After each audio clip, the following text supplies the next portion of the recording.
Welcome back to our favourite YouTube channel online exam में।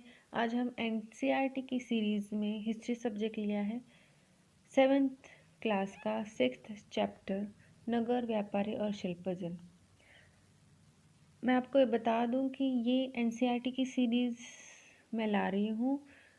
7th class का geography के chapters मैंने upload कर चुकी हूँ। इसी चैनल पर आप जाके देख सकते हैं। तो आज हम हिस्ट्री चैप्टर पढ़ रहे हैं जो कि 6th चैप्टर है, नगर व्यापारी और शिल्पजन। इस चैप्टर में हम पढ़ेंगे कि नगर के प्रशासक केंद्र कैसे रहते हैं, मंदिर के नगर और तीर्थ केंद्र जो है वो किस तरह के थे उस समय के, छोटे नगर की संचाल कैसा था, और उस समय बड़े और छोटे व्यापारी कैसे थे, व्यापारी शहर कैसे थे, उसी की तरह शहरों में शिल्पकार कैसे थे, शिल्प जो थी कारीगिरी वो किस तरह की थी, और साथ ही हम हम्पी, मसूलीपट्टनम और सूरत के बारे में पढ़ेंगे। ठीक है, तो यहाँ पे पहले जो पैराग्राफ है उसमें ये दिया गया है कि अगर कोई यात्री यात्रा करके आता है तो वो क्या सोचता होगा कि ये शहर किस तरह का शहर है। क्या ये मंदिर का शहर है, या प्रशासन केंद्र है, वाणिज्य शहर, या पतन का शहर है। यानी कि जैसे कि आप देखा होगा कि आप शिरडी साईं बाबा जो सभी जानते हैं, तो वो शिरडी शहर ये पूरी तरह से एक मंदिर शहर है। शिरडी की साईं बाबा के मंदिर की वजह से उसके आसपास के जो व्यापार है वो शिरडी के मंदिर की वजह से ही फल फूल रहे हैं या फिर वहाँ पे है। अगर शिरडी का मंदिर वहाँ से जो हटेगा तो नहीं, लेकिन अगर शिरडी का मंदिर नहीं रहता तो क्या उस समय वहाँ पे उस तरह का जो व्यापार है वो हो पाता, नहीं हो पाता। तो मेरे कहने का मतलब ये है कि वो मंदिर का शहर मतलब क्या होता है, ये आपको मैंने एग्जाम्पल देकर बताया कि एक मंदिर का शहर है। जैसे हम वैष्णो देवी जाएंगे तो वैष्णो देवी के जो आसपास है, कटरा है, कटरा का जो शहर है वो यातायात के लिए, यानी कि वैष्णो देवी के लिए तीर्थ यात्रियों को ले जाने के लिए विकसित हुआ है। वहाँ की जो व्यापार है उस हिसाब से विकसित हुए। तो वो मंदिर का शहर यानी इस तरह का शहर जो मंदिर के आसपास और मंदिर के लिए अपने फैसिलिटी या उत्पादन करते हैं ना। फूलों, छोटे छोटे जो व्यापारी रहते हैं फूलों वाले या नारियल वाले, वो भी उसी तरह के अपने छोटे मोटे व्यापार कहते हैं। उसी तरह से वो यहाँ पे बताया गया कि ये मध्य युगीन जो नगर था उस समय अगर बाहर से कोई यात्री आए तो वो क्या सोचता होगा कि ये जो शहर है तो ये किस तरह का शहर है, मंदिर का शहर है, एक प्रशासनिक केंद्र शहर है, या वाणिज्य का शहर है, या एक पतन का नगर है। किस प्रकार का ये शहर हो सकता है। वस्तुतः कई नगर तो ऐसे एक साथ थे, मतलब वस्तुतः उस समय ऐसे नगर थे जो एक ही साथ, एक वो प्रशासनिक नगर भी होते थे, मंदिर के नगर भी होते थे, साथ ही साथ वाणिज्य और कलापों और शिल्प के उत्पादन का भी केंद्र हुआ करते थे। यानी ऐसा नहीं है ना कि केवल एक, या तो आप मंदिर का ही शहर हो, नगर हो, या फिर प्रशासनिक नगर हो, ऐसा नहीं होता। एक ही शहर में बहुत सारे भी हो सकते हैं, बहुत सारे, यानी प्रशासनिक शहर भी हो सकता है, वाणिज्य शहर भी हो सकता है, मंदिर के शहर भी हो सकते हैं ना। तो वैसे यहाँ पे दिया गया है। मानचित्र एक के बारे में बताया कि मध्य और दक्षिण भारत में व्यापार और शिल्पकारी उत्पादन के मुख्य केंद्र कहाँ कहाँ पे थे।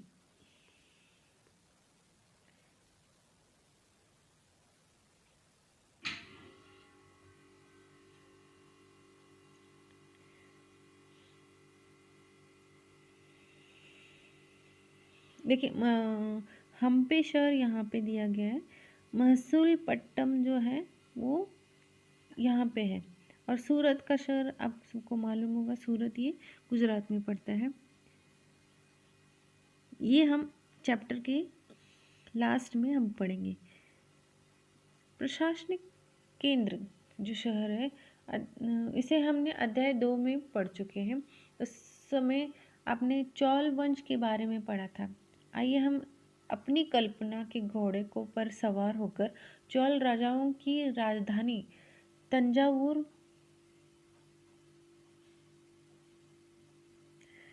जैसे कि वह 1000 वर्ष पहले का था पर यात्रा पर चले। यानी कि यहाँ पे ये बता रहे हैं कि आप अभी तो इस समय हम सोचिए केवल कि उस समय के जो चौल वंश के राजा थे उनकी जो राजधानी थी तंजावुर, वो किस तरह की थी। वर्षों में 12 महीने वाली कावेरी नदी एक सुंदर नगर के पास बहती थी।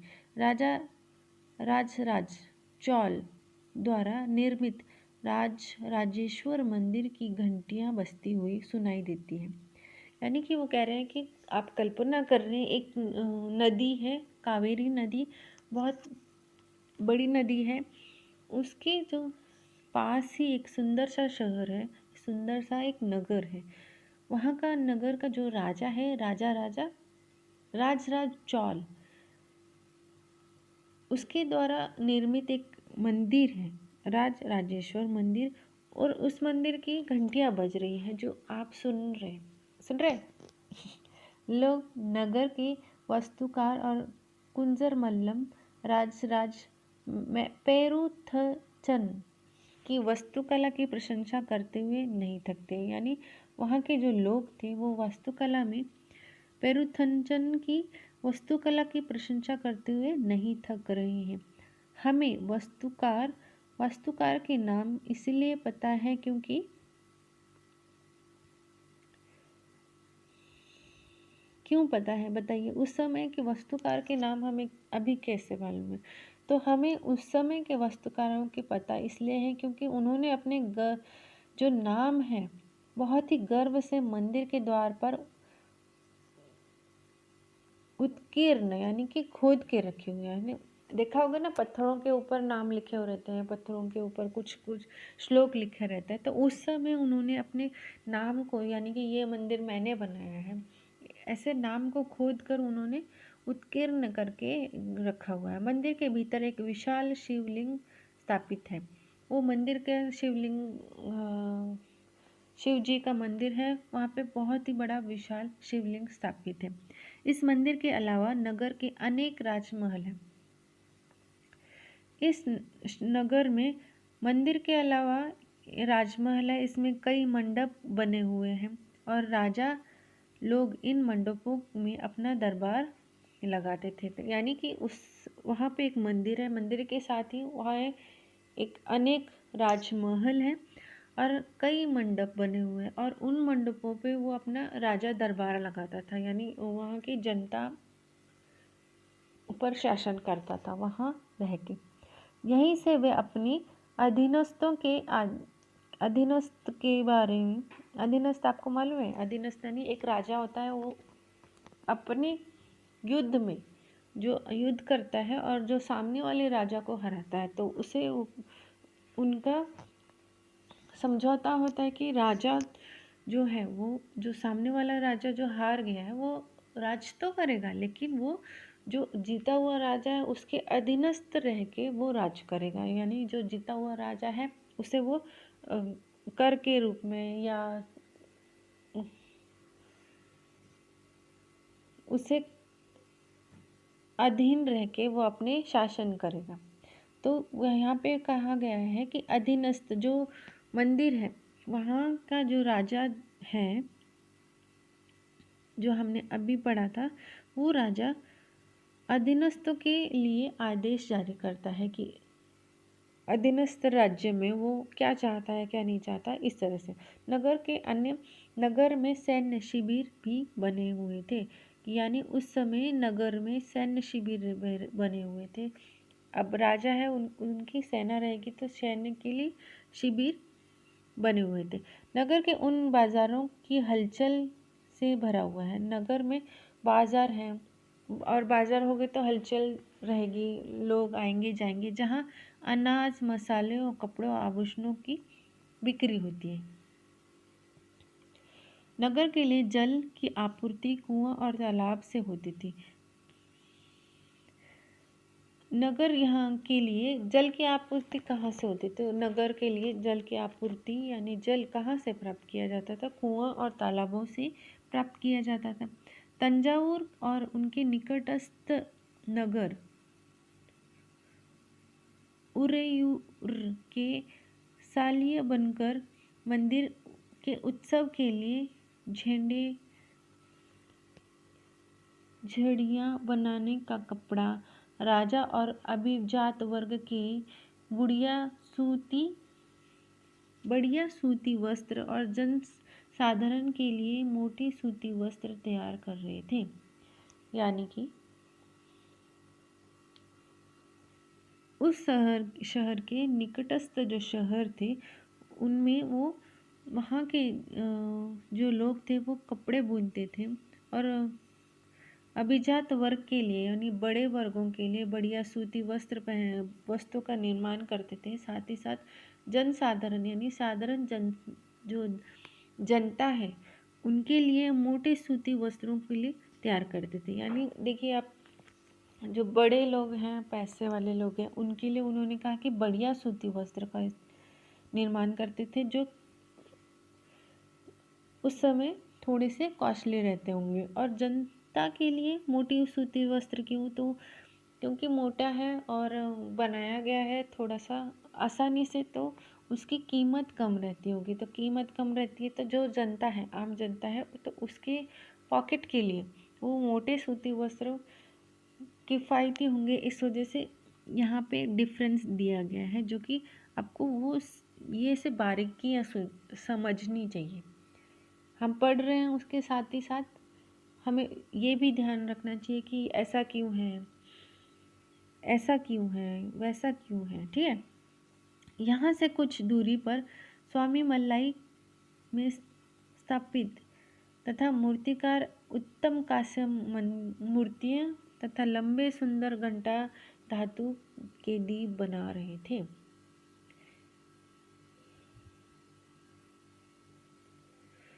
मंदिर नगर और तीर्थ केंद्र। तंजावुर एक मंदिर नगर भी उदाहरण है। तंजावुर का जो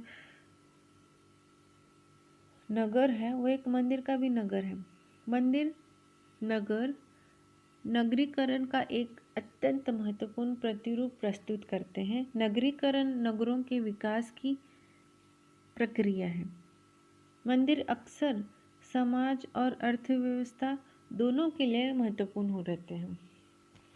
मैंने अभी कहा ना कि जैसे शिरडी के साईं बाबा का मंदिर है शिरडी, और या फिर वैष्णो देवी का मंदिर है, तो ये समाज के लिए भी महत्वपूर्ण रहता है और अर्थव्यवस्था के लिए भी होता है। जो शिरडी का मंदिर का उदाहरण ले या वैष्णो देवी का मंदिर का उदाहरण ले, तो वहाँ जो व्यापार होता है यातायात के लिए, या कि जो यात्रीगण हैं उनके रहने खाने पीने के लिए, इस तरह का जो व्यापार है, तो उससे क्या होता है, उस शहरों में अर्थव्यवस्था भी बढ़ती है। शासक विभिन्न देवी देवताओं के प्रति अपनी भक्ति भाव दर्शाने के लिए मंदिर बनाते थे। जो शासक है यानी जो राजा है, वो अपने देवी देवताओं के प्रति भक्ति दिखाने के लिए वो मंदिरों का निर्माण करते थे। वह मंदिरों को भूमि एवं धन अनुदान में देते थे। यानी उस समय जो राजा थे, चाल हो या पाल राजा हो या गुर्जर राजा हो, जो आप आगे जाके पढ़ेंगे, ये सब लोग क्या करते थे, तो अपनी भक्ति भावनाओं को दिखाने के लिए देवी देवताओं के प्रति अपनी जो भावनाओं और आदर दिखाने के लिए मंदिरों का निर्माण करते थे। और उस समय क्योंकि भूमि थी, वो राजा थे, तो धन उनके पास हो रहेगा, भूमि उनके पास रहेगी, तो वो मंदिरों के लिए भूमि और धन का दान करते थे। उनकी आयु में जिनकी आय से धार्मिक अनुष्ठान विधि विधान से संपन्न किए जाते थे। यानी भूमि दी जाएगी, तो भूमि ऐसा उस समय ऐसा नहीं था कि भूमि केवल मंदिरों तक ही सीमित थी। वो भूमि एक बड़े भूमि का एक टुकड़ा दिया जाता था जहाँ पे मंदिर बनाए जाते थे। मंदिर के साथ साथ वहाँ पे मंदिर की जो पुजारी थे वो खेती या कुछ करते थे, जिससे कि धार्मिक अनुष्ठान के लिए विधि विधान किए जाते थे। और जो विधि विधान उससे तो आय होगी, लेकिन जो कृषि और आसपास की जो भूमि से उत्पन्न व्यापार है उससे उनकी आय बढ़ती थी। हालांकि पुजारी जो है वो कृषि नहीं करता था, लेकिन मेरे कहने का तात्पर्य यह है कि मंदिर के आसपास जो दान की गई भूमि है उसे उसका उत्पन्न करके, जो कृषि करके या व्यापार के लिए जो उत्पन्न होता था उससे आय में वृद्धि होती थी। और साथ ही साथ तीर्थ यात्रियों और पुरोहित पंडितों को भोजन कराया जाता था और पर्वोत्सव मनाए जाते थे। मंदिरों के दर्शनार्थी भी दान दक्षिणा किया करते थे। यानी जो दर्शनार्थी आते थे, जो दर्शन करने के लिए, भक्ति भावनाओं को के वजह से लोग मंदिरों की तरह आकर्षित हुए और मंदिरों के लिए अपनी भावनाओं दिखाने के लिए देवताओं पर जो चढ़ावा देते थे उससे भी उनको आय होती थी और लोग ये दान करते थे, है ना। ये मैं क्यों बता रही हूँ, तो देखिए इससे जो मंदिर थे उससे पहले जो इतिहास है उस समय तो मंदिर नहीं थे ना। तो मंदिर और ये भक्ति भावनाओं ये धीरे धीरे हमारे समाज में आया। तो हम अभी पढ़ रहे हैं कि कांस की जो घंटा धातु है, ये जो मूर्ति है, कितनी सुंदर मूर्ति है, ये किस तरह से बनाई जाती थी। तो ये हम पढ़ रहे हैं कि ये बनती कैसे। तो कांस की मिश्र धातु मूर्ति होती है जो तांबे और सांगे यानी टीन के मेल से बनती थी। और घंटा धातु में रांगे की का अनुपात किसी भी अन्य किस्म के कांसे से अधिक होता था। यानी टीन का जो उत्पन्न है, घंटी जो होती है मंदिरों में, उसमें टीन का उत्पादन और टीन की जो मात्रा है वो अधिक होती थी। और क्यों होती थी, तो यह घंटी जो ध्वनि निकलती है उसके लिए ये बहुत ही ज़रूरी रहता है कि उसमें कांसे से ज़्यादा टीन का इस्तेमाल ज़्यादा हो। चौलकालीन कांस्य मूर्तियों के बारे में हम पढ़ रहे हैं कि ये लुप्तमोम यानी ये एक प्रकार है। ये किस तरह की तकनीक है, ये तकनीक से इस तरह की जो मूर्तियाँ बनाई जाती हैं। तो होता क्या था कि ये यहाँ के उस समय क्या करते थे कि ये मोम की एक मूर्ति बनाते थे, जो जिस तरह की उन्हें मूर्ति चाहिए होती, तो उस मूर्तियों पे वो नक्काशी और सभी बारीकियाँ करते थे, जिस वजह से वो मूर्तियों में वो चाहते हुए तो मोम की मूर्ति बनाई। फिर उसके बाद उन्होंने चिकनी मिट्टी लेते थे, उन चिकनी मिट्टी का लेप उस मोम की मूर्ति के ऊपर लगाया जाता था बहुत ही अच्छी तरह से। हालांकि यहाँ पे लिखा नहीं गया है कि चिकनी मिट्टी को फिर से भट्टी में गर्म किया जाता था, लेकिन ये ऐसा किया ही जाता है कि जो चिकनी मिट्टी का लेप के साथ वो उस जो मोम की जो मूर्ति बनाई गई है उसके ऊपर अच्छे से दबा के, यानी उसे थोड़ा अच्छे से प्रेस करके, यानी उसमें ज़रा सा भी हवा न रहते हुए लेप लगाया जाता था और उसे पक्का किया जाता था। चिकनी मिट्टी को उस तरह से पक्का किया जाता था कि अंदर का मोम जो है वो पिघले ना। और जब ये चिकनी मिट्टी जो है वो सूख जाती थी, यानी कि कड़क हो जाती थी, तो उस चिकनी मिट्टी को क्या किया जाता था, गर्म किया जाता था। और उसके मिट्टी के आवरण को एक छोटे से, मतलब उसका जो मिट्टी का आवरण है पूरा जो ऊपर आवरण यानी उसके आजू बाजू जो मिट्टी, चिकनी मिट्टी लगाई गई है, उसको एक छोटा सा छेद किया जाता था। उस छेद में से उस मोम को पूरी तरीके से बाहर निकाला जाता था। अब वो मोम जो बाहर निकल चुका है, अब ये क्या हुआ है, ये चिकनी मिट्टी का एक ढांचा तैयार हो गया। ये ढांचे के अंदर अब वो उसी जिस छेद से मोम को बाहर निकाला गया था, उसी छेद से ये जो मिश्र धातु हमने अभी पढ़े हैं, तांबे और टिन का मिश्र धातु है, उस छेद से उस ढांचे के अंदर डाला जाता था। पूरी तरह से अच्छे से भर दिया जाता था। जब वह धातु ठंडी होकर ठोस हो जाती थी, यानी कि ठंडी हो जाएगी और ठोस हो जाएगी, तब वो चिकनी मिट्टी का जो आवरण है, यानी कि उसका जो ढांचे का ऊपरी आवरण है, उसको सावधानी पूर्वक से हटाया जाता था। और उससे जो निकली प्रतिमा है, जो हमने कांसे और धातु टीन की जो धातु उसके अंदर डाली है, जो प्रतिमा है वो निकलती थी। अब केवल उसे साफ करके, चिकनी मिट्टी को जो थोड़ी फार उस पर होगी, उसके साफ करके उसको चमकाया जाता था। तो इसे ही कहते हैं लुप्त मोम की तकनीक।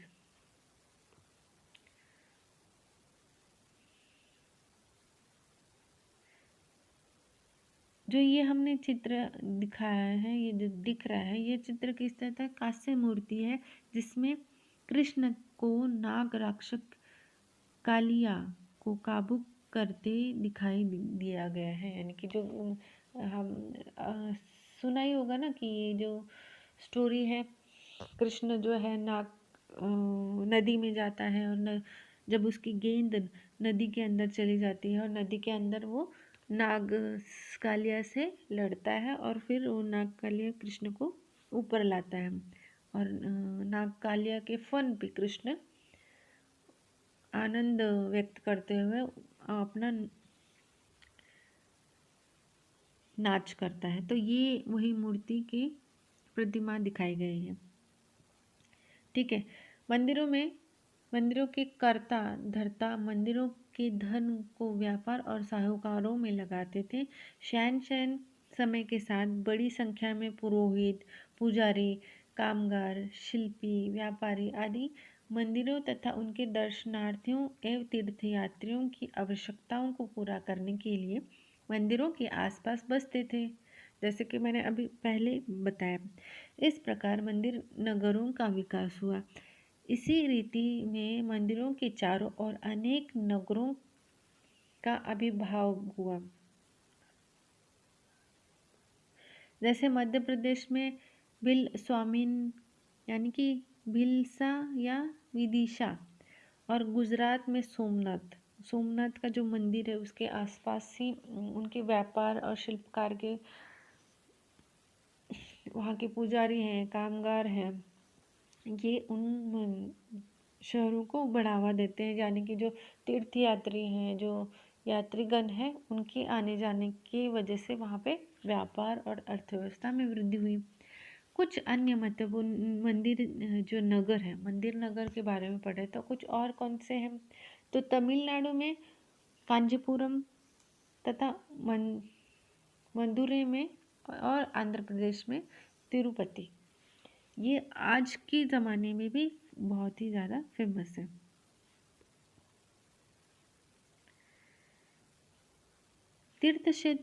तीर्थस्थ भी धीरे धीरे नगरों के रूप में विकसित हो गए थे। वृंदावन यानी उत्तर प्रदेश में है जो, और तिरुवल्लमलाई तमिलनाडु ऐसे नगरों के दो उदाहरण हैं। अजमेर जो राजस्थान में है, 12वीं शताब्दी में चौहान राजाओं की राजधानी था, और आगे चलकर मुगलों के शासन में वह सूबा मुख्यालय बन गया। यानी कि सूबा जो था, सूबा यानी एक मुख्यालय होता था वहाँ। आगे चल के मुगलों के समय में अजमेर वहाँ पे एक मुख्यालय बन गया। यह नगर धार्मिक सह अस्तित्व का एक उत्कृष्ट उदाहरण प्रस्तुत करता है। सुप्रसिद्ध सूफी संत ख्वाजा मोइनुद्दीन चिश्ती यहाँ 12वीं शताब्दी में बस गए थे। उनके दर्शनार्थियों और श्रद्धालु सभी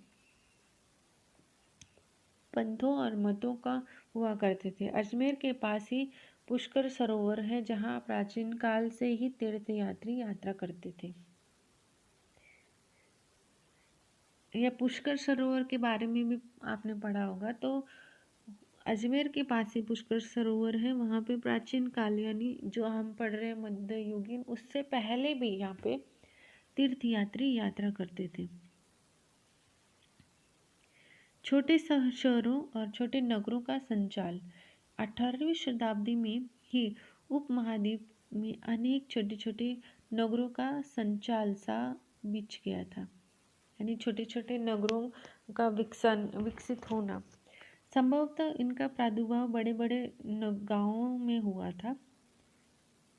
वैसे तो ये बहुत बड़े बड़े गांवों के रूप में हम देख सकते हैं, लेकिन बड़े गांव को हम छोटे नगर भी कह सकते हैं। उनमें आमतौर पर एक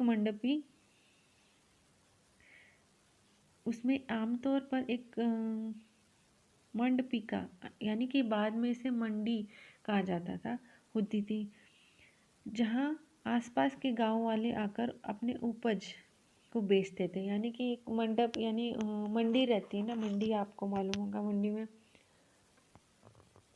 सुना होगा घर पे कि आज मंडी से सब्जियां लाई, आज मंडी से कुछ घर में खाने पीने की चीज़ें लाई। तो यहाँ पे वही चीज़ करेगी।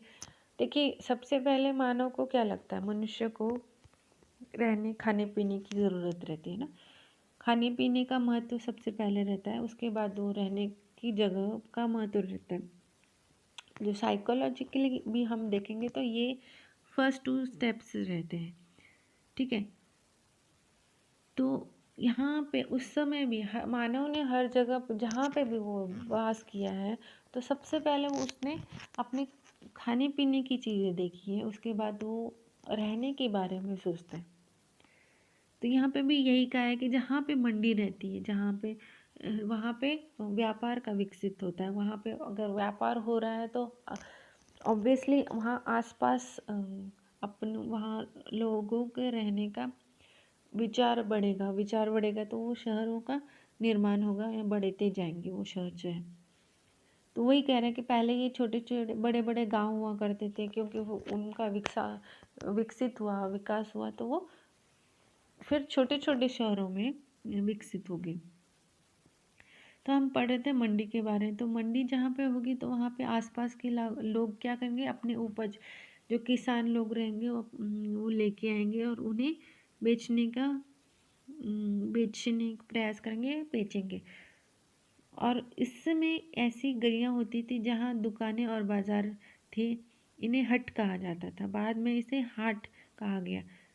इसके अलावा भिन्न भिन्न प्रकार के कारीगरी और शिल्पकार जैसे कुम्हार, तेलिया, शंकर बनाने वाले, ताड़ी बनाने वाले, सुनार, लोहार, पत्थर तोड़ने वाले आदि अलग अलग व्यापार आते गए, है ना। जैसे शहर बढ़ता जाएगा उस तरह से उनका जो अब देखिए, अगर शहर बढ़ रहा है, अभी मैंने आपको जैसे कहा जो मानव है, मानव ने सबसे पहले क्या किया, खाने पीने की चीज़ों की इकट्ठा करने की कोशिश की। उसके बाद उसने घर के निर्माण किया, है ना।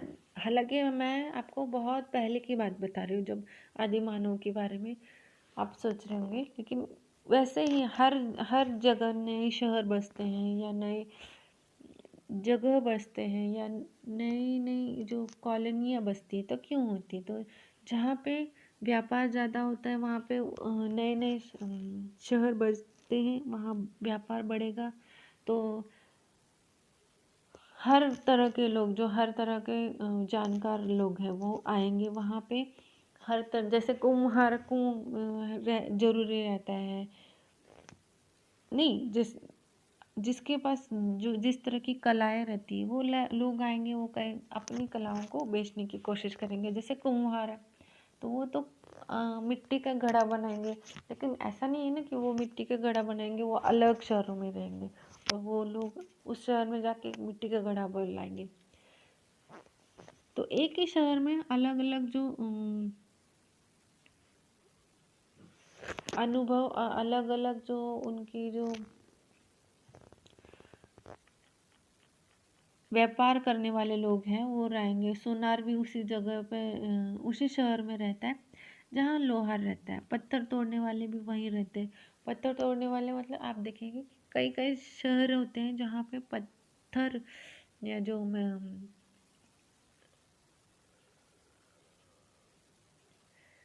पत्थरों का शहर नहीं कहेंगे, लेकिन जैसे पेड़ ये पर्वतों हैं, पर्वतों पे रहते हैं, या फिर अच्छा मैं आपको बता दूं, आपने रेगिस्तान देखा होगा। रेगिस्तान की जो शहर है वो किस तरह के शहर होते हैं? वो ज़्यादातर जो पुराने शहर हैं वो पत्थरों से बने हुए हैं।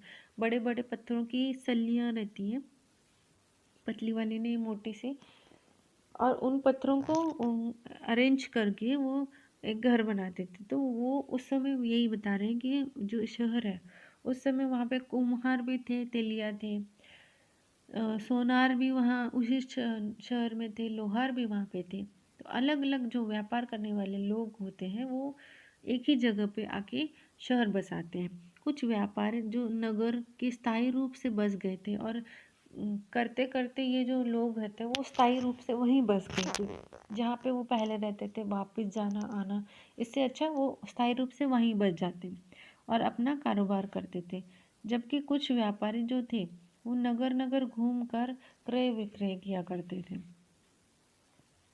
आसपास और दूर दराज के व्यापारी इन शहरों में स्थायी उपज खरीदने और दूरवर्ती स्थानों के उत्पादन जैसे घोड़े, नमक, कपूर, केसर, पान सुपारी और काली मिर्ची जैसे मसालों को बेचने के लिए आते थे। है ना, यहाँ पे बताया कि कुछ व्यापारी, कुछ कहते हैं कि रहते हैं ना स्थायी रूप से उसी शहर में रहते हैं, और कुछ व्यापारी होते हैं कि जो दूसरे शहरों में जाके अपने व्यापार को बेचते हैं, क्रय करते हैं, खरीदते हैं, बेचते हैं।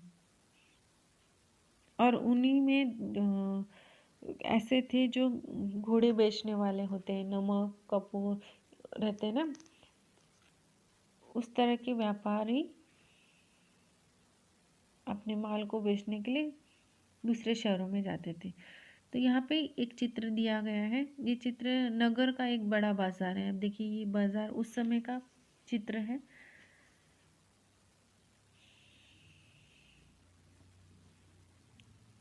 आमतौर पर कई सामंत अपनी यानी कि परवर्ती काल का जमींदार, उस समय का जो जमींदार था, उन नगरों में या तो अपने आसपास के किले बंदी कर महल बना देता था।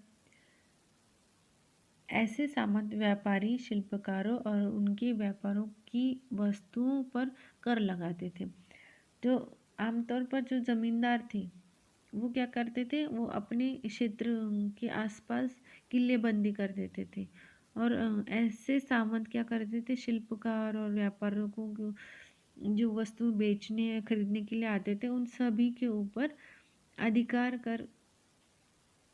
कर वसूल करते थे कि अब तुम मेरे शहर पे आए हो तो कर दो। इस तरह से कभी कभी उन करों में संग्रह का अधिकार उन स्थायी मंदिरों को प्रदान कर देते थे। कभी कभी क्या होता था, कई बहुत बड़े बड़े क्षेत्र का सामंत होता था जो जमींदार था, तो वो क्या करता था, उनके जो स्थानीय मंदिर हैं उनको उन्हीं के पुजारियों को कहते थे कि तुम ही कर इसका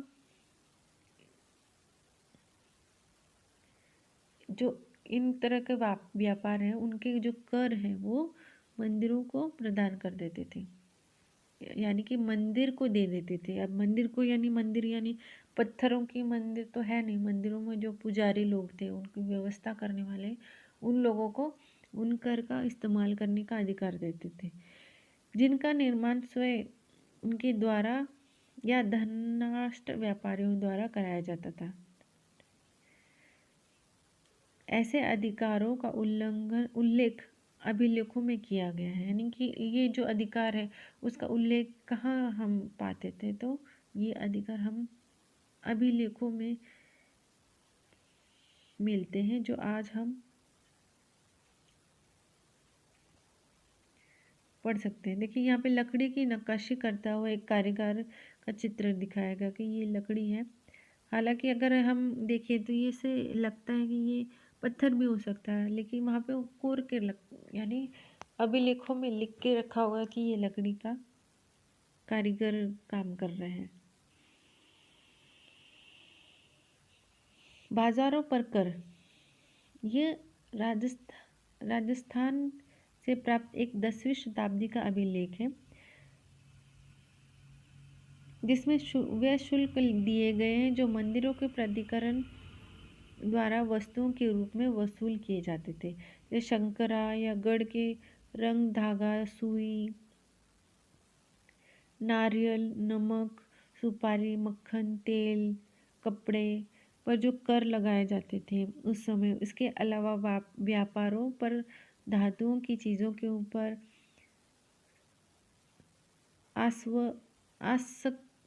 आसवकों, तेल, पशु चारे और अनाज के बोरों पर भी कर लगाए जाते थे। इसके साथ ही कुछ कर तो वस्तुओं के रूप में और कुछ कर नकद के रूप में वसूल करते थे। तो उस समय कर कैसे थे, तो कुछ कहते थे ना कि जैसे उसका बहुत बड़ा व्यापार हो, गेहूं का किसान हो जैसे, तो वो उससे कर लेते थे। तो कभी कभी उन नकद के रूप में यानी कैश मनी न लेते हुए वो कहते थे ठीक है 2 बोरी कर के रूप में तुम हमें हमारे यहाँ रख के जाओ, इस तरह से वस्तुओं के रूप में। यानी उनके पास जो वस्तुएं रहती थी, जो इस वस्तु का वो व्यापार करते थे, उस वस्तु को भी कुछ हिस्सा वो कर के रूप में रख लेते थे। और कभी कभी वो कैश के रूप में यानी नकद यानी कैश के रूप में वो कर वसूल करते थे। अभी पढ़ रहे हैं कि बड़े और व्यापारी, छोटे व्यापार कैसे थे। तो जो व्यापारी कैसे थे उनके बारे में हम पढ़ रहे हैं। तो व्यापारी कई प्रकार के होते हैं, इनमें बाजारे लोग भी शामिल हैं। कई व्यापारी, विशेष रूप से घोड़े के व्यापारी, अपने संघ बनाते थे यानी संगठन, जिनका एक मुखिया होता था। अब संगठन होगा तो मुखिया तो होगा ही। वो मुखिया उनकी और से घोड़े खरीदने की इच्छुक योद्धाओं की से बात करता था। यानी घोड़े, उस समय घोड़े कौन खरीदता था। अब ये देखिए, एक राजा घोड़े खरीदेंगे और उनके साथ जो युद्ध करने वाले योद्धाएं हैं, सैनिक हैं, उनके लिए घोड़े का इस्तेमाल बहुत ज़रूरी था। तो वो लोग को से बात कौन करेगा, जो जैसे ग्राहक है उनसे बात करने के लिए कौन बात करेगा, तो मुखिया, जो संघ का मुखिया है, वो व्यापार के लेन देन की बातचीत करेगा। क्योंकि व्यापारियों को अनेक राजाओं और जंगलों से होकर गुजरना पड़ता था। यानी कि व्यापार एक शहर से दूसरे शहर में जाते थे, तो उस समय जंगल, नदी, नाले बहुत होते थे। तो ये लोग क्या करते थे, तो आमतौर पर काफिले बनाकर, यानी कि 4-5 या उससे ज़्यादा लोग व्यापारी एक साथ आके काफिला बनाते थे, और काफिला बना के ये यात्रा करते थे और अपने हितों की रक्षा के लिए व्यापार संघ, गिल्ड बनाते थे। दक्षिण भारत में 18वीं शताब्दी और परवर्ती काल में अनेक ऐसे संघ देखे जाते हैं। इनमें सबसे प्रसिद्ध मणिग्रामम और नानादेशी है। ये व्यापार संघ प्रायद्वीप के भीतर और दक्षिणी पूर्व एशिया और चीन के साथ भी दूर दूर तक व्यापार करते थे। यानी कि उस समय जो व्यापार होते थे ये दक्षिण पूर्व एशिया और चीन जैसे दूर दूर स्थानों पर भी व्यापार करते थे। इसके अलावा चेट्टियार, मारवाड़ी, ओसवाल जैसे समुदाय भी थे जो आगे चलकर देश के प्रधान व्यापारी समूह बन गए। गुजराती व्यापारियों में हिंदी बुनिया, मुस्लिम बोहरा मुख्य दो समुदाय शामिल थे। यानी कि गुजरातों में जो गुजराती व्यापार है उसमें हिंदुओं में बनिया नाम से और मुसलमान में बोहरा के नाम से जो समुदाय हैं वो शामिल थे। वे दूर दूर तक लाल सागर के बंदरगाहों व फारस की खाड़ी, पूर्व अफ्रीका और दक्षिण पूर्व एशिया और चीन की व्यापारी करते थे। वे उन पत्तनों के कपड़े और मसाले बेचते थे। वहाँ पे वो क्या करते थे, उन पत्तनों में यानी बंदरगाहों में क्या करते थे, कपड़े और मसाले बेचते थे। आपने सुना ही होगा ना कि साउथ इंडिया यानी दक्षिण भारत में व्यापार सबसे ज़्यादा व्यापार किस चीज़ का होता था, तो मसालों का व्यापार होता था। बदले में वे अफ्रीका से सोना और हाथी की दांत एवं दक्षिणी पूर्व एशिया और चीन से मसाले, टीन, मिट्टी के नीले बर्तन और चांदी लेके आते थे। यानी नकद जो रहता है ना, जैसे एक व्यापार है, कोई वस्तु बेचता है तो नकद कैश मनी मिलते हैं, तो उसके अलावा उस समय ऐसा रहता था, तुम मुझे अपनी वस्तु दो जो तुम व्यापार कर रहे हो, तो सामने वाला व्यापारी वो उसकी वस्तु के बदले में उसकी वस्तु देता था, एक वस्तु के बदले में दूसरी वस्तु। तो उस समय ऐसा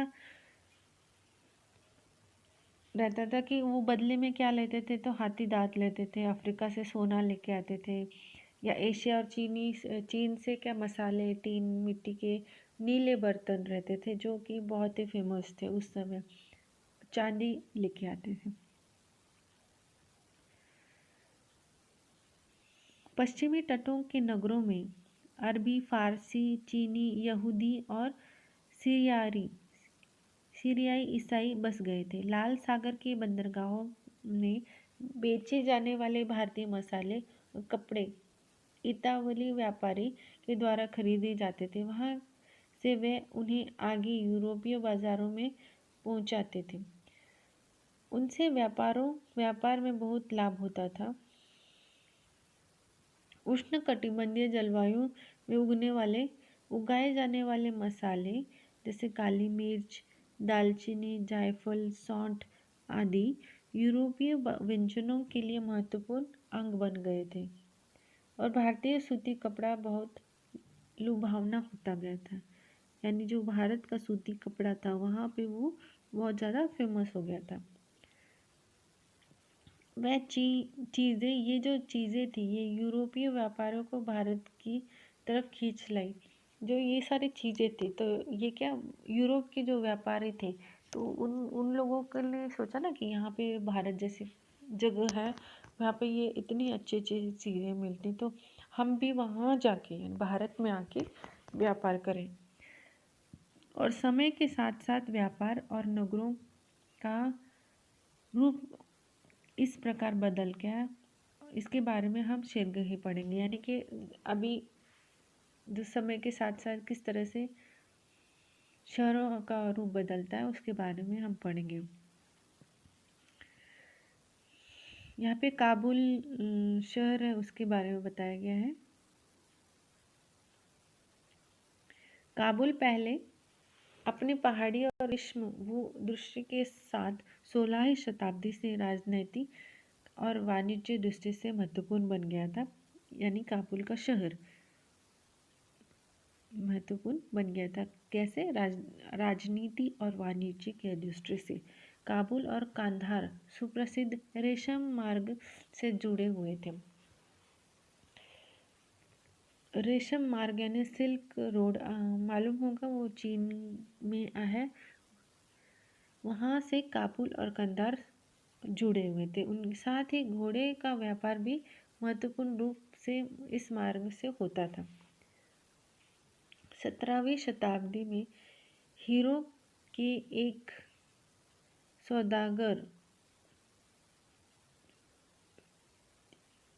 जो बैप्टिस्टे ने अनुमान लगाया कि काबुल में घोड़ों का व्यापार के प्रतिवर्ष 30,000 रुपये होता था। यानी उस समय प्रतिवर्ष 30,000 रुपये का व्यापार होता था। जो इन दिनों तक बड़ी भारी रकम समझी जाती थी, उस समय ये बहुत भारी और बड़ी रकम समझी जाती थी। काबुल से मेवे, काजू, खजूर, गलीचे, रेशमी कपड़े और ताजे फल ऊंट पर लाद कर लाते थे और व्यापार करते थे।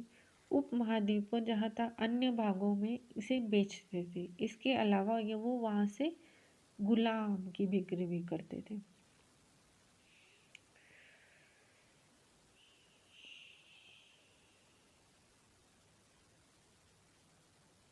अभी हम पढ़ेंगे कि उस समय नगरों में शिल्प कैसे होते थे।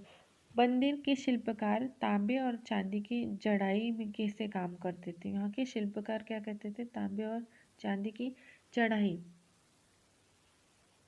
में काम के लिए इतने अधिक प्रसिद्ध थे कि वे शिल्प का नाम बिदरी पड़ गया।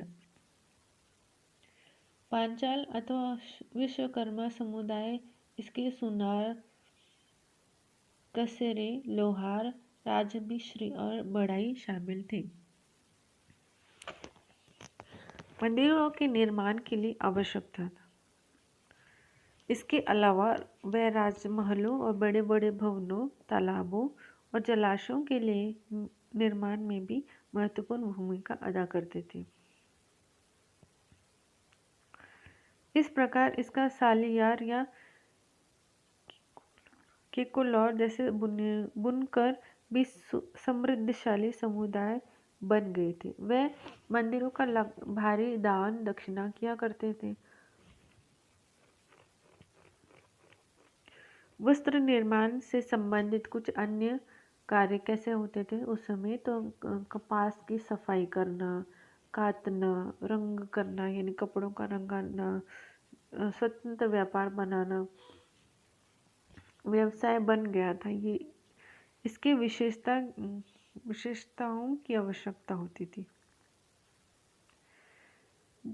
अब यहाँ पे जो चित्र दिया गया है ये पीतल की एक मोमबत्ती दान है जो जिस पर काला आवरण यानी ब्लैक कलर का आवरण किया गया है।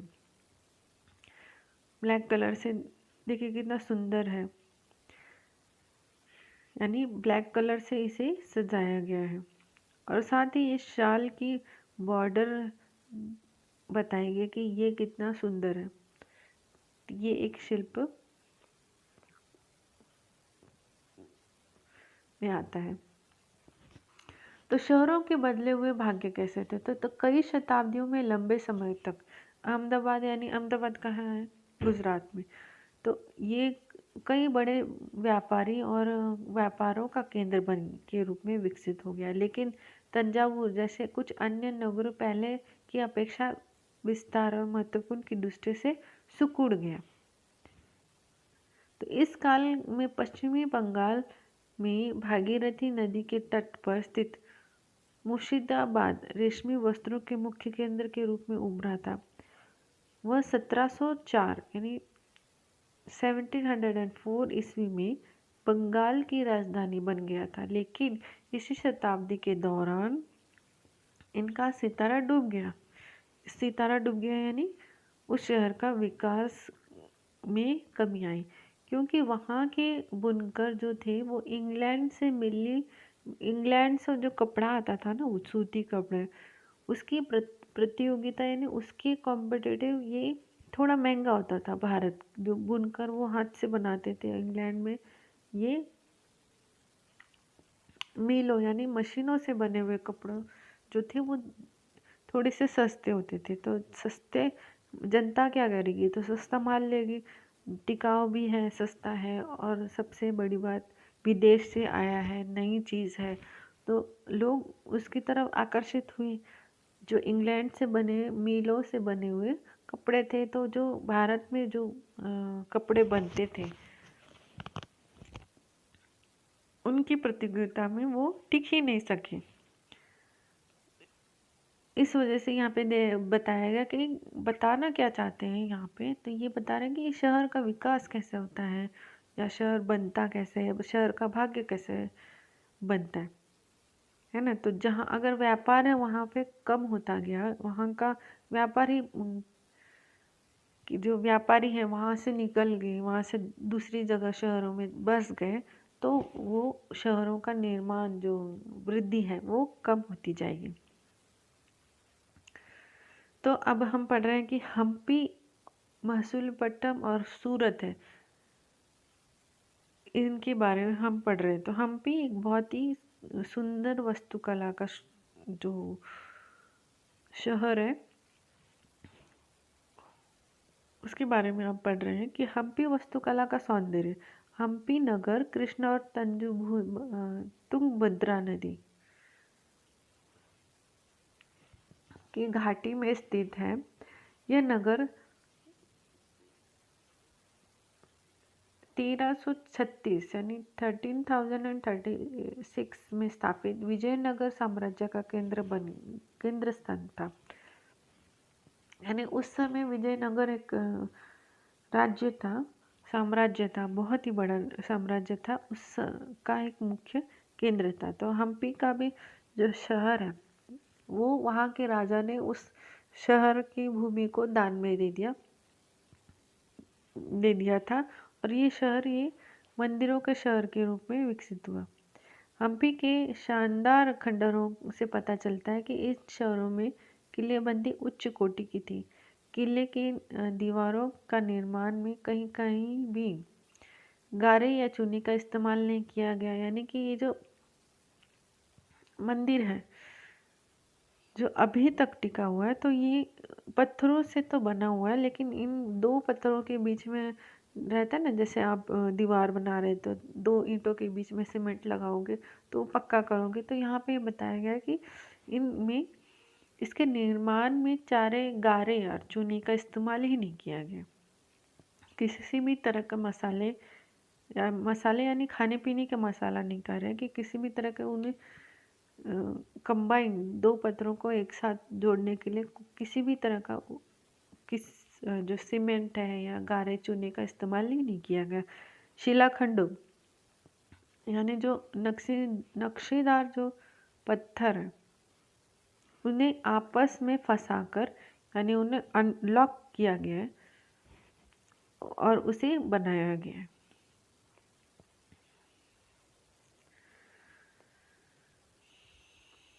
एक किलाबंद नगर हम पढ़ रहे हैं कि एक पुर्तगाली यात्री डोमिंगो पेंच ने 16वीं शताब्दी में हम्पी नगर का वर्णन इस तरह से किया है कि गांवों में आने वाले लोग जिस प्रवेश द्वार से गुजरते हैं, उस द्वार के भीतर राजा एक अत्यंत सुदृढ़ प्राचीरबद्ध नगर बसा रखा है। राजा ने एक अच्छा नगर बसा रखा है जो दीवारों और बुर्जों से सुरक्षित है।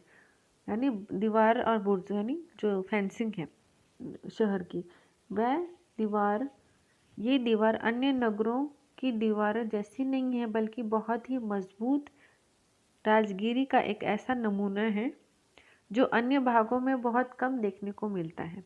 इसके भीतर उन रीति से बनाए गए भवनों का अत्यंत सुंदर कतारें हैं जिनकी छतें सपाट चपटी है।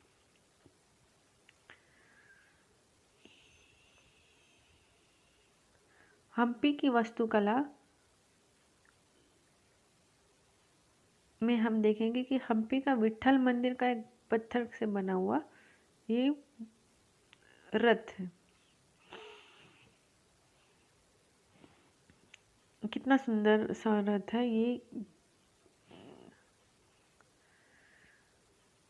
इस बारे में हम पढ़ रहे हैं कि हम्पी की वास्तुकला विशेष प्रकार की है। वहाँ के शाही भवनों में भव्य मेहराब गुंबद थे। वहाँ स्तंभों वाले कई विशाल कक्ष थे जिनमें मूर्तियों को रखने के लिए आले बनाए होते थे, यानी मूर्तियों के लिए अलग जगह थी। यहाँ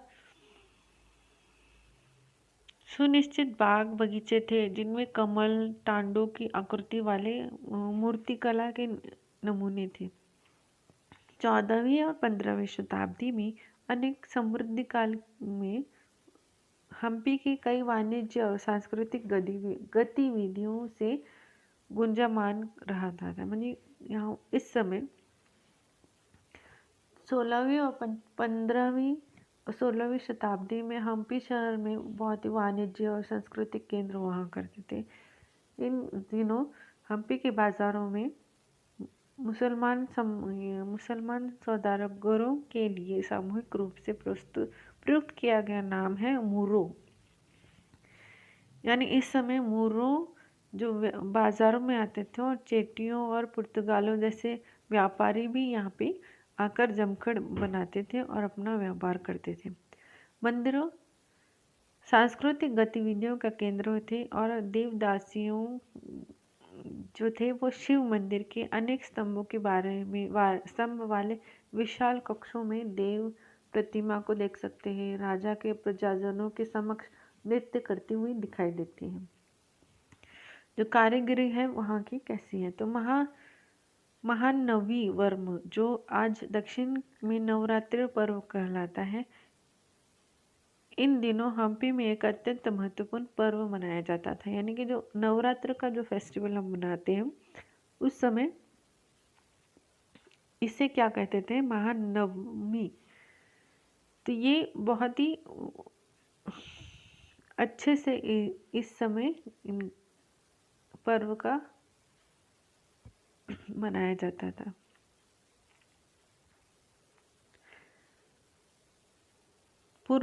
पुरातत्वविदों ने महानवमी मंच का खोज निकाला है।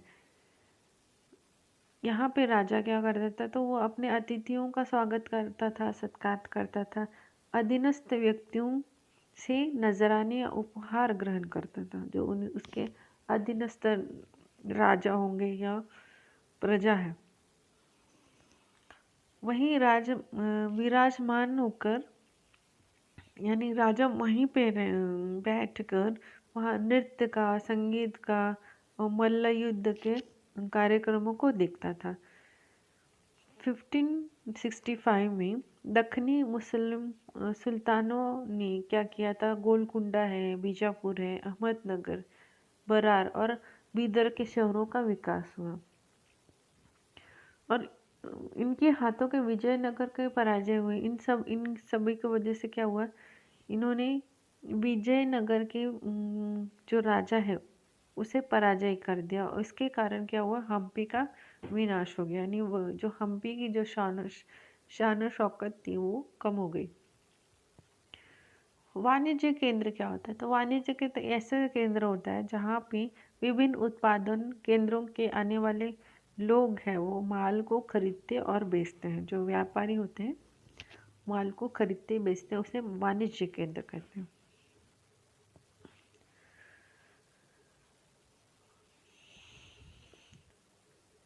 सूरत सूरत जो पश्चिम का प्रवेश द्वार है, पश्चिम यानी मालूम है गुजरात महाराष्ट्र का जो प्रदेश है वो भारत के पश्चिम में आता है। तो पश्चिमी का प्रवेश द्वार सूरत के बारे में हम पढ़ रहे हैं कि मुगल काल में कैबेज यानी आज का जो खंबात है उस समय के बाद में अहमदाबाद का जो बाद में अहमदाबाद बन गया, गुजरात में बाद में अहमदाबाद के साथ साथ गुजरात में पश्चिमी व्यापार का वाणिज्य केंद्र बन गया था। सूरत और मुंज की खाड़ी से होकर पश्चिमी एशिया में व्यापार करने के लिए मुख्य द्वार के रूप में इस्तेमाल किया जाता था। सूरत को मक्का का प्रस्थान द्वार भी कहा जाता है क्योंकि बहुत से हज यात्री यहाँ जो सूरत है वहाँ से जहाज से वो रवाना होते, कहाँ होते, हज के लिए। सूरत की एक सर्वदेशीय नगर है, यहाँ सभी जातियों और धर्मों के लोग रहते हैं। 17वीं शताब्दी में यहाँ पुर्तगाल, डच और अंग्रेज़ों के कारखाने और माल गोदाम हुआ करते थे। कब 17वीं शताब्दी हुई, कौन कौन किन किन के, पुर्तगाल और डच अंग्रेज़ों के, 3 पुर्तगाल, डच और अंग्रेज़ों के कारखाने हुआ करते थे और माल गोदाम हुआ करते थे। अंग्रेज़ इतिहासकार ओवी गंटन ने 1689 में सूरत बंदरगाह का वर्णन करते हुए लिखा है कि किस भी एक व्यक्ति पर भिन्न भिन्न देशों के औसतन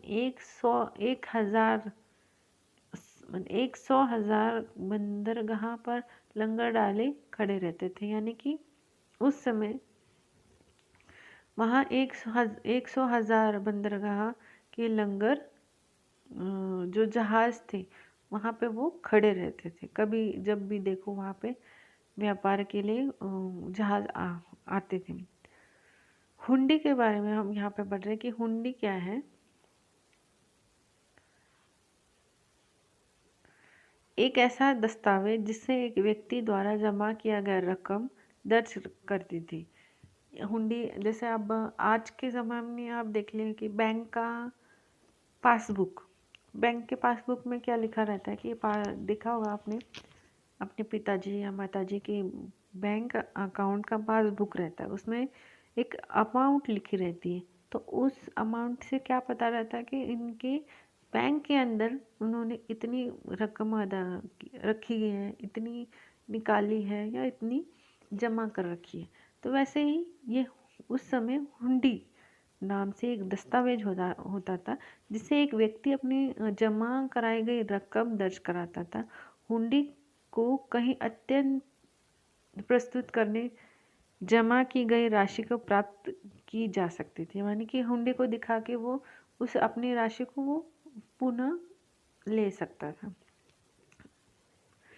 है ना। जैसे अभी मैंने बैंक के पासबुक के बारे में बताया, तो वो पासबुक को ही हुंडी उस समय कहते थे। सूरत में ऐसे अनेक दुकानें थी जो सूती कपड़ा थोक फुटकर कीमतों में बेचती थी। सूरत के वस्त्रों अपने सुनहरे गोटा और किनारियों यानी कि जरी के जो काम होते हैं उसके लिए प्रसिद्ध है। अभी आपने सुना होगा ना, कई जो महिलाएं रहती हैं तो वो कहती है कि हमने साड़ियाँ कहाँ से ली है, ये जो उनके कपड़े हैं वो कहाँ से लिए। तो सूरत से शहर वस्त्रों के लिए बहुत ही फेमस शहर अभी भी है।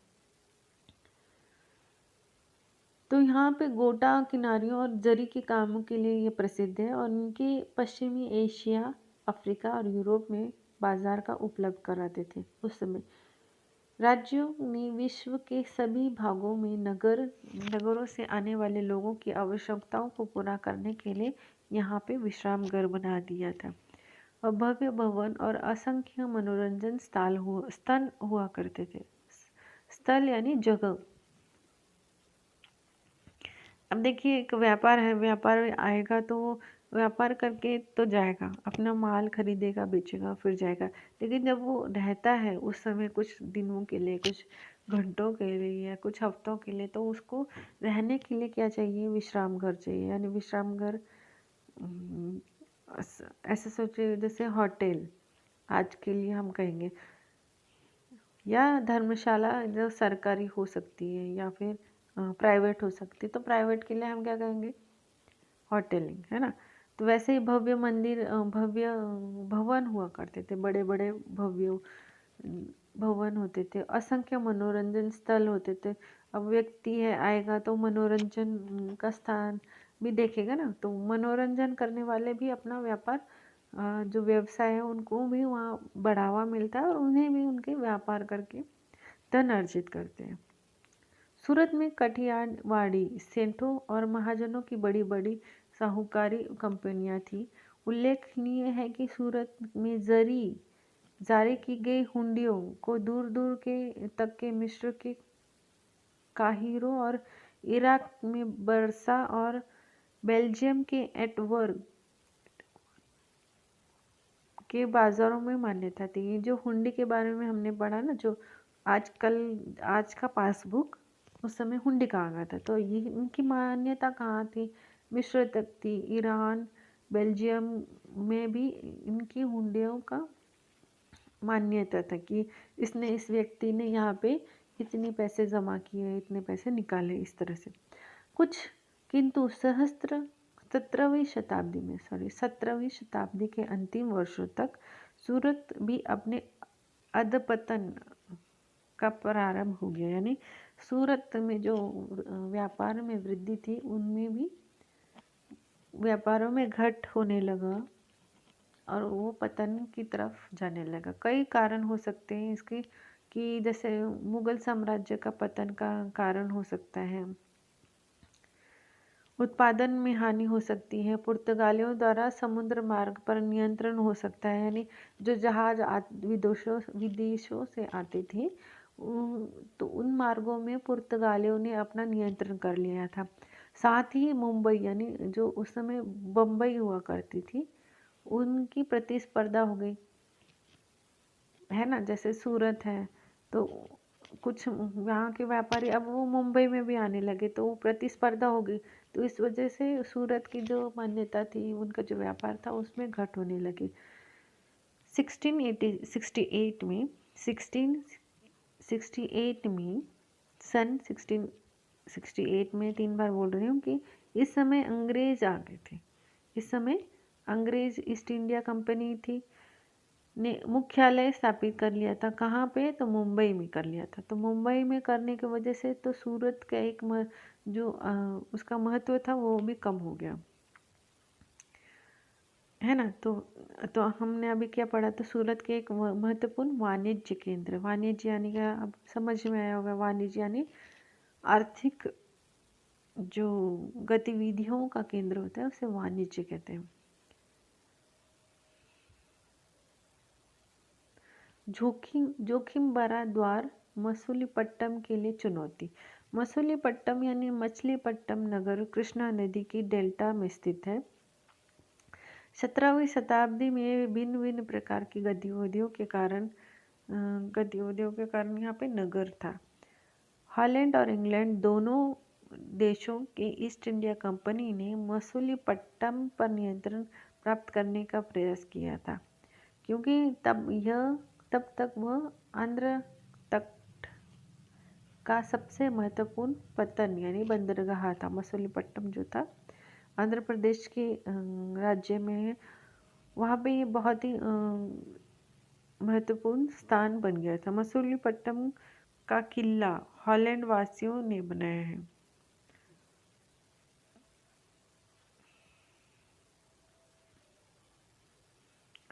मछुआरों का एक गरीब नगर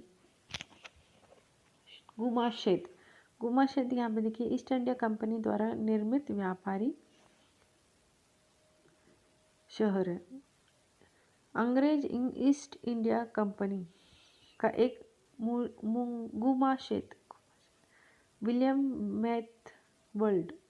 मैथवर्ल्ड ने 1620 ईस्वी में शताब्दी में मसूलीपट्टनम का वर्णन किया है कि ये गोलकुंडा का मुख्य पत्तन है, जहाँ परम पूज्य ईस्ट इंडिया कंपनी अपना एक एजेंट रखती है। ये एक छोटा नगर है और यहाँ पर घना बसा हुआ, बिना किसी चार दीवारों के और ख़राब तरीके से बना हुआ है। ये जो छोटा शहर है वो कैसे है? घना बसा हुआ है, लेकिन चार दीवारों के अंदर नहीं है। जो रहता है ना, जैसे किला देखा होगा कि किले के आसपास बड़ी बड़ी दीवारें रहती है और बीच में शहर रहते हैं। तो वैसा इन्होंने कहा कि यहाँ पे ऐसा कुछ नहीं है और ख़राब तरीके से बनाया गया है। न ही यहाँ अच्छी जगह स्थित है, न। और यहाँ पे जल स्रोत में क्या है? खारे पानी के है। पहले यह एक गरीब मछुआरा नगर हुआ करता था। आगे चलकर यहाँ जहाज के लिए लंगर डाले गए और सुविधा के लिए व्यापारी लोग यहाँ रहने लगे, जो कि हमारे यहाँ तथा हॉलैंड के निवासियों यहाँ इस तट पर आते जाते रहते थे, इसलिए इसका निवास की व्यवस्था करता था। गोलकुंडा के कुतुबशाही शहरों में कपड़े और मसालों की अन्य चीज़ों की बिक्री पर शाही एकाधिकार लागू किया गया है, जिससे कि वहाँ के व्यापारी पूरी तरह से ईस्ट इंडिया कंपनी में हाथों में न चला जाए। विभिन्न व्यापारी समूहों ने गोलकुंडा के कुलीन वर्गों, फारसी सौदागर, तेलुगु, कोमटी, चेट्टियार और व्यापारी जो यूरोपीय व्यापारियों के नगरों को घना आबादी वाला समृद्धशाली बना दिया था। जब मुसलमानों ने गोलकुंडा तक अपनी शक्ति बढ़ा ली तो जब मुगलों ने गोलकुंडा तक अपनी शक्ति बढ़ा ली तो उनके प्रतिनिधि सूबेदार मीर जुमला ने, जो कि एक सौदागर था, हॉलैंड वासियों और अंग्रेजों को आपस में भिड़ाना शुरू कर दिया। 1686 से 87 में मुगल बादशाह औरंगजेब ने गोलकुंडा को मुगल साम्राज्य में मिला लिया था। अब यूरोपीय कंपनियों ने सामने अन्य विकल्प ढूंढने का समस्या खड़ी हुई।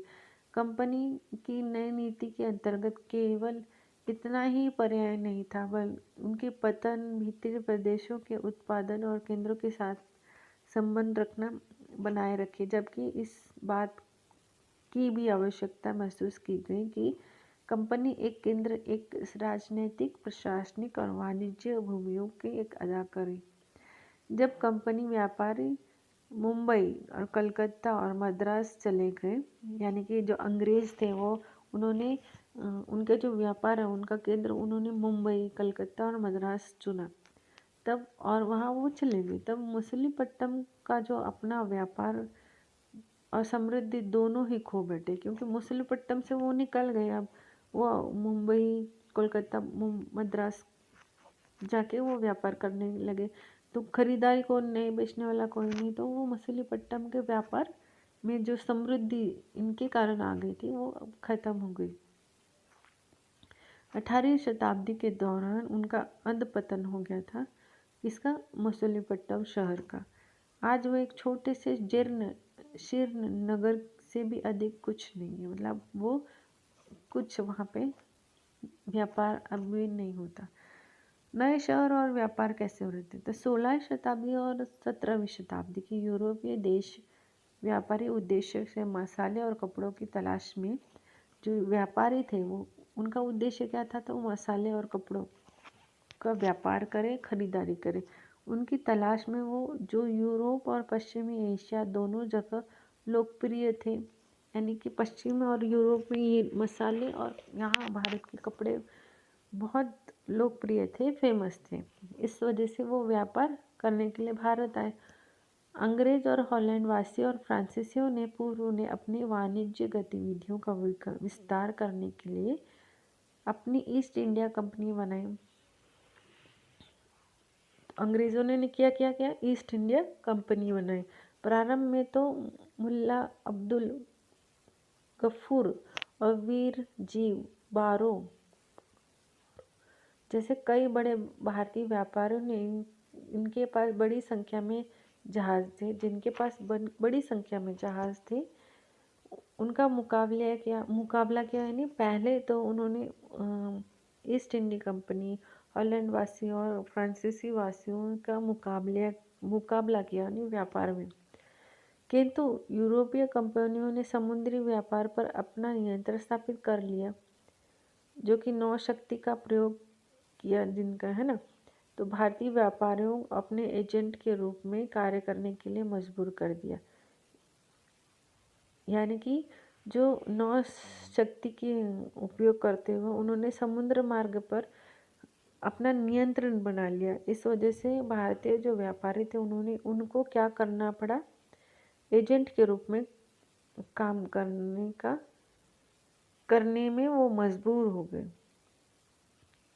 और मजबूर भी क्या हुआ, उन्हें आय उत्पन्न होती थी, तो उन्हें ये पता ही नहीं चला कि ये हम पे कब्जा कर रहे हैं, हमारे व्यापार पर कब्जा कर रहे हैं।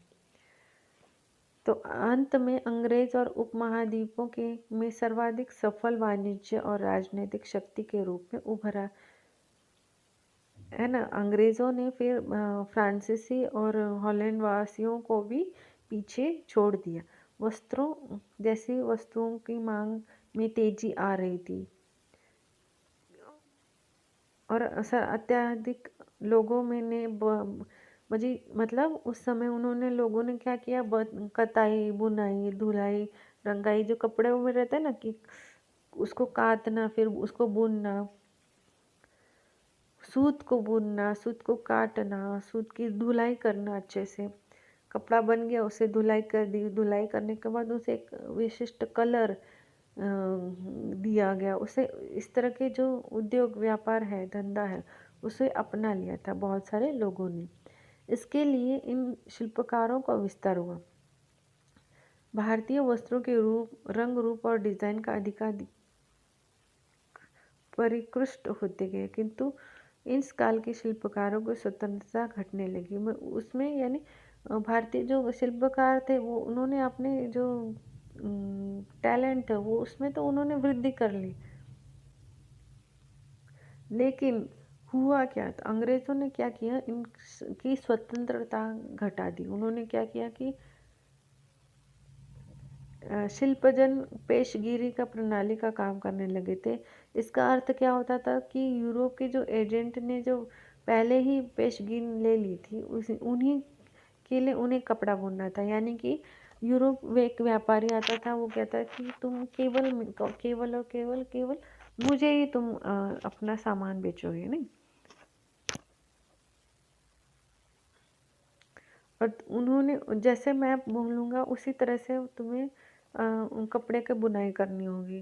तो इस तरह से कुछ प्रतिबंध उन्होंने लगा लिए थे, जिस कारण से जो शिल्पकार हैं उनकी जो काल्पनिक शक्ति या शिल्पमय शक्तियाँ थी, उसमें जो वृद्धि होने में मदद करते थे वो कम हो गई।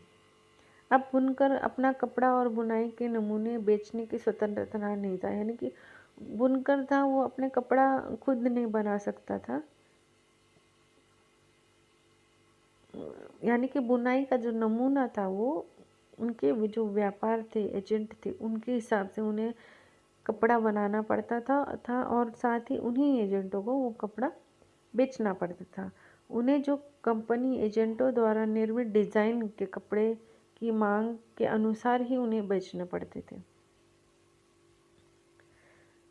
नहीं समझ में आया? जैसे कि एक कंपनी है, अब आज देखेंगे एक कपड़ा बनाने वाला एक व्यवसाय उद्योगी है और एक दो कंपनी है। तो दोनों कंपनी क्या कहेंगे कि तुम्हें मेरी जो ड्रेस कोड है वैसा ही तुम्हें कपड़ा बनाना है, उसके सिवाय तुम दूसरा कपड़ा नहीं बनाओगे, दूसरा डिज़ाइन नहीं बनाओगे, न ही दूसरे किसी के साथ व्यापार करोगे। तो वो जो कपड़ा बनाने वाला व्यापारी है, तो वो उन दो कंपनियों को हिसाब से ही वो ड्रेस कोड, उनकी ड्रेस कोड से ही वो ड्रेस के डिज़ाइन बनाएगा। और वो इसका पर्याय क्या होगा, तो वो उसके जो डिज़ाइन करने की काल्पनिक जो शक्ति है वो खो देगा। ये तो साइकोलॉजिकली बात हुई, लेकिन उसके साथ क्या होगा, वो क्योंकि एक ही तरह के कपड़े आएंगे तो बाज़ार में उनका कॉम्पिटिटर कौन रहेगा, तो वो केवल वो दो ही कंपनी रहेगी, बाकी तो वो चीज़ लेंगे ना जो जहाँ पे उन्हें इंटरेस्ट है। जो कहाँ पे था, तो अंग्रेज़ लोग क्या करते थे, अपने मील से बनाए हुए माल, जो मील होते हैं, जो कारखानों से बनाया हुआ सस्ता और टिकाऊ जो कपड़ा था वो लाके यहाँ बेचते थे। तो 18वीं शताब्दी में ये जो मैं बता रही हूँ आगे जाके आप पढ़ोगी। 18वीं शताब्दी में मुंबई, कलकत्ता, मद्रास नगरों का उदय हुआ, जो आज का मुख्य महानगर है। शिल्प और वाणिज्य में बड़े बड़े परिवर्तन आए जब बुनकर जैसे कारीगरी और सौदागर यूरोपीय कंपनी के द्वारा इन नए नगरों में स्थापित ब्लैक टाउन्स की स्थलांतरित कर दिया गया। ब्लैक जैसे यानी कि देसी व्यापारी और शिल्पकारों को इन ब्लैक टाउन्स में सीमित कर दिया गया, जबकि गोरे शासकों ने मद्रास में फोर्ट सेंट जॉर्ज और कलकत्ता में फोर्ट सेंट विलियम्स की शानदार कोठियों में अपना आवास बनाए। 18वीं शताब्दी में शिल्पकारों और वाणिज्यों की कहानी हम अगले वर्ष पढ़ेंगे, यानी कि 8th क्लास में जब जाएंगे हम इनकी 18वीं शताब्दी के जो शिल्पकार हैं, वहाँ की जो अर्थव्यवस्था की वाणिज्य जो है उनकी कहानी हम अगले साल पढ़ेंगे। लेकिन ये वीडियो मैं तुरंत ही अपलोड करूँगी। अगर आप पढ़ना चाहते हैं तो वीडियो देखते रहिए। प्रारंभिक 19वीं शताब्दी में मुंबई का एक बड़ा सा शहर जो विकसित हुआ, उसकी ये चित्र दिखाया गया कि देखिए बड़ी बड़ी बिल्डिंग है, भव्य दिव्य बिल्डिंग्स बनाए गए हैं, और वहाँ यहाँ के जो लोग हैं कैसे व्यापार कर रहे हैं और एक स्थान से दूसरे स्थान के लिए जाने के लिए किस चीज़ का इस्तेमाल कर रहे हैं। देखिए अभी हम पढ़ रहे हैं वास्को डी गामा और क्रिस्टोफर कोलंबस के बारे में पढ़ रहे हैं। वास्को डी गामा तो सभी को मालूम होगा, कोलंबस के बारे में भी सभी को मालूम होगा। तो 15वीं शताब्दी में यूरोपीय नाविक द्वारा समुद्र मार्ग की खोज के अनुभव को अभूतपूर्व कार्य किए गए थे, यानी कि बहुत ही अच्छे कार्य किए गए थे समुद्र मार्ग की खोज करने के लिए। कब? 15वीं शताब्दी में। इनमें से अनेक नाविक भारतीय उपमहाद्वीपों तक पहुंचने का मार्ग खोजने और मसाले प्राप्त करने की इच्छा से प्रेरित थे। मतलब यहाँ के जो समुद्र मार्ग खोजने का मुख्य कारण क्या था? तो कारण था कि भारत का जो मसाले की वजह से, यानी मसाले ये यूरोप में बहुत ही फेमस थे, और उन मसालों को एक नए मार्ग से लाने के लिए ये भारतीय जल मार्ग का खोज कर रही थी।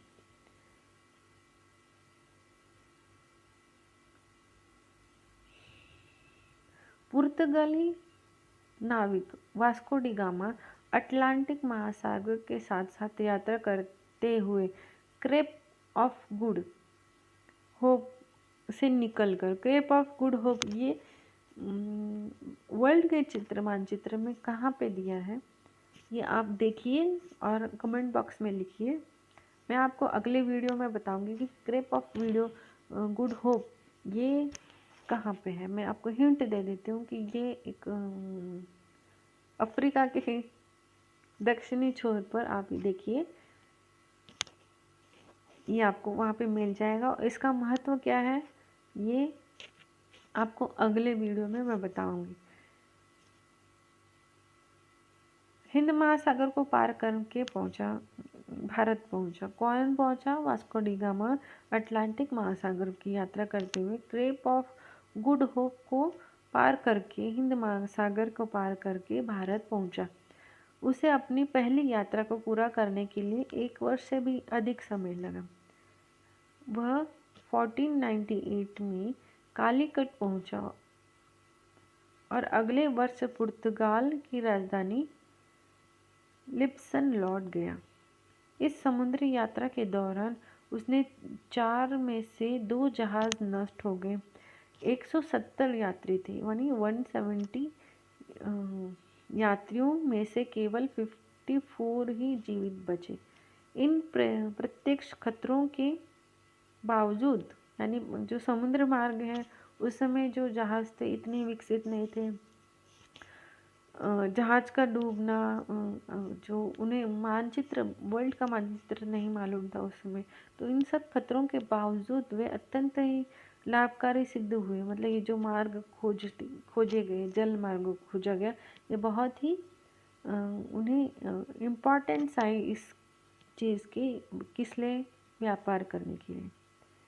इसके बाद तो अंग्रेज, हॉलैंड और फ्रांसीसी नाविकों ने भी इनका अनुकरण करना प्रारंभ कर दिया था।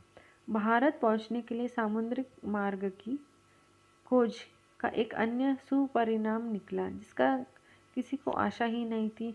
एक इटली वासी क्रिस्टोफर कोलंबस ने क्या किया? तो भारत पहुंचने के मार्ग को खोजने के लिए अटलांटिक महासागर को पार करके पश्चिम की ओर से यात्रा करने की निश्चय किया।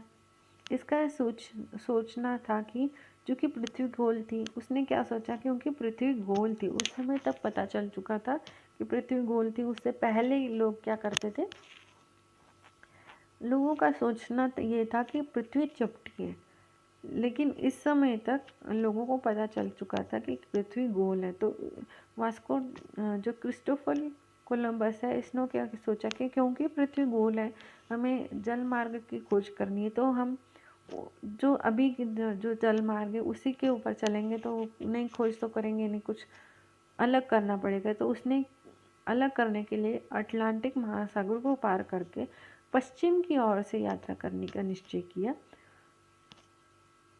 और पश्चिम की ओर से उसने भारत पहुंच सका और इस कारण वह पश्चिम की ओर से आया। वह 1492 में वेस्ट इंडीज़ तक पहुंचा, वेस्ट इंडीज़ में पहुंचा। इस कारण ही वेस्ट इंडीज़ का नाम इसी भ्रांति से पड़ा, मतलब इस कारण ही उसका नाम पड़ा। इसके पीछे स्पेन और पुर्तगाल के नाविक और विजेता के भी वहाँ आते रहे।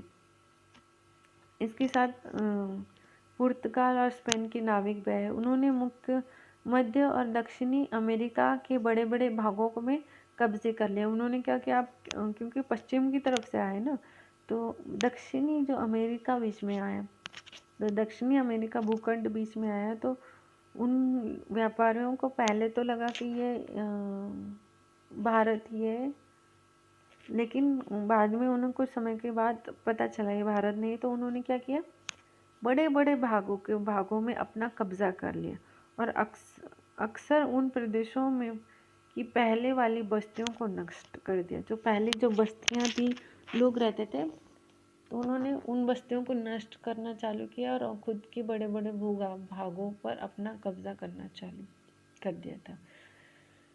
तो ये हमने पढ़ा वास्को डी गामा और क्रिस्टोफर कोलंबस के बारे में। तो ये चैप्टर यहीं पे ख़त्म होता है।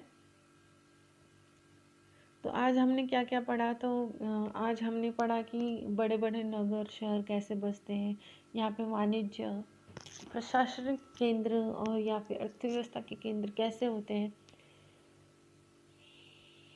शिल्प कार्य के बारे में पढ़ा, यहाँ के हमने हम्पी, मसूलीपट्टनम जैसे शहरों के बारे में पढ़ा इस वीडियो में। तो मेरा पूरा वीडियो देखने के लिए धन्यवाद। ऐसे ही एनसीईआरटी के अगले चैप्टर को पढ़ने के लिए मेरे चैनल को सब्सक्राइब कीजिए, लाइक कीजिए, शेयर कीजिए और बेल आइकन को दबाइए ताकि आने वाली वीडियो का नोटिफिकेशन आपको मिल सके। Thank you.